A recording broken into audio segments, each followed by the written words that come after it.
जय श्री कृष्ण माऊली. संतांचे बोल यूट्यूब चॅनलमध्ये आपले स्वागत आहे.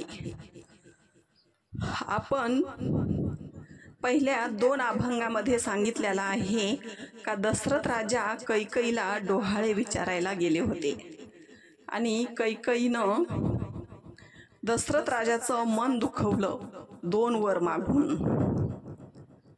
कैकईनं सांगितलं का माझ्याच मुलाला राज्यपद भेटावं असं सांगितलं होतं. आपण हे मागच्या अभंगात बघितलेलं आहे, मागच्या व्हिडिओमध्ये. आता या व्हिडिओमध्ये ऐका. ये तसे दशरथ सुमित्रा मंदिरी, देखता सामोरी येती झाली. न माये आनंद तिची ये मानसी, ठेवी मस्तकाशी चरणावरी. दशरथ राजा आता तिथून उठलेला आहे आणि सुमित्रेच्या घरामध्ये दशरथ राजा गेलेला आहे.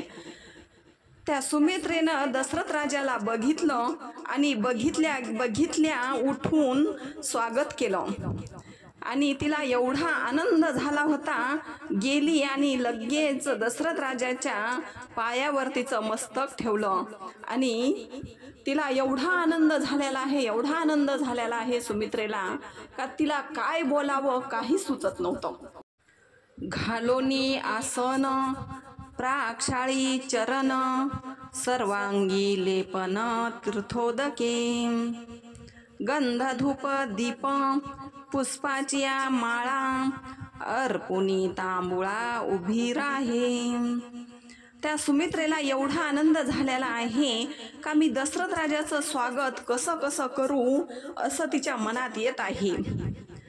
तिने लगेच लोटांगण घातलं दशरथ राजाच्या समोर आणि त्यांचं चरण धरलं.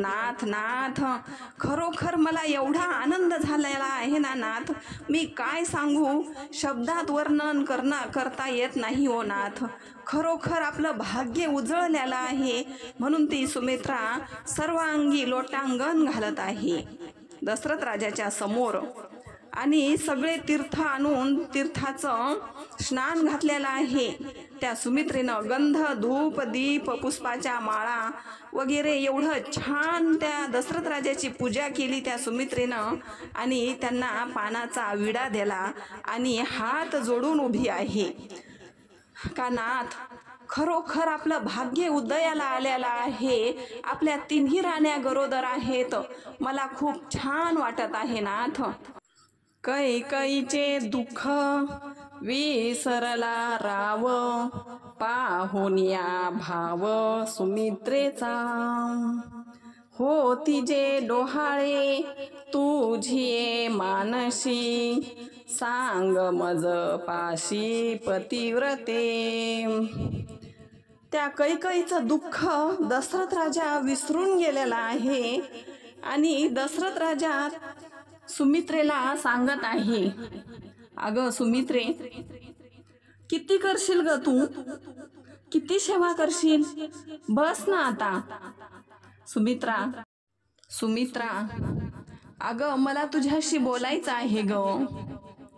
तुला काय डोहाळे होतात हे विचारायचं आहे आणि तू आपली सेवा करतच चाललीस.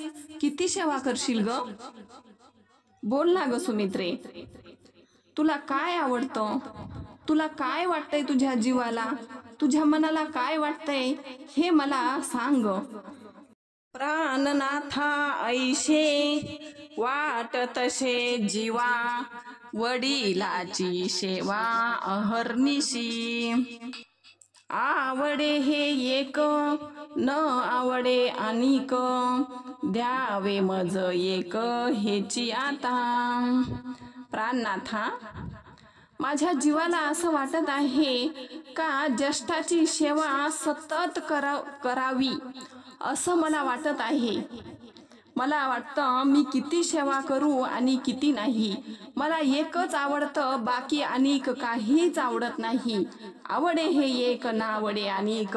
एक म्हणजे कोण, तर तो भगवंतच मला आवडायला लागलेला आहे. प्राणनाथा, मला दुसरं काही नको आणि त्या भगवंताचीच सेवा मला हवी आहे. मला दुसरं काही वाटत नाही आणि मला दुसरे कसलेच डोहाळे होत नाहीत प्राणनाथा. माझ्या मुलांनी फक्त मोठ्या भावाची सेवा करावी आणि हे एकच मला आवडतं, फक्त सेवा, दुसरं काहीच आवडत नाही प्राणनाथा. आणि माझी हीच इच्छा आहे का फक्त माझ्या मुलांनी ज्येष्ठाची सेवा करावी, दुसरं मला काय हवं आहे. ऐकोनिया असे कांतेचे वचन, आनंदे निमग्न मन होये. हाती घेऊनिया रत्नाचे भूषण, टाकी वाळून नामा म्हणे. त्या सुमित्रेचं असं वचन ऐकून दशरथ राजा एवढा मनात अंतकरणात आनंदी झालेला आहे का काहीतरी माझं पूर्वजन्मीचं पुण्य म्हणावं, म्हणून मला अशी पत्नी मिळालेली आहे असं त्या दशरथ राजाला वाटत होतं. दशरथ राजा एवढा खुश झालेला आहे. दशरथ राजाला काय करावं काही समजत नव्हतं. दशरथ राजानं एक रत्नाचा मोठा हार घेतला आणि त्या सुमित्रेवरून ववाळून टाकला आणि दासीला दान दिलेला आहे.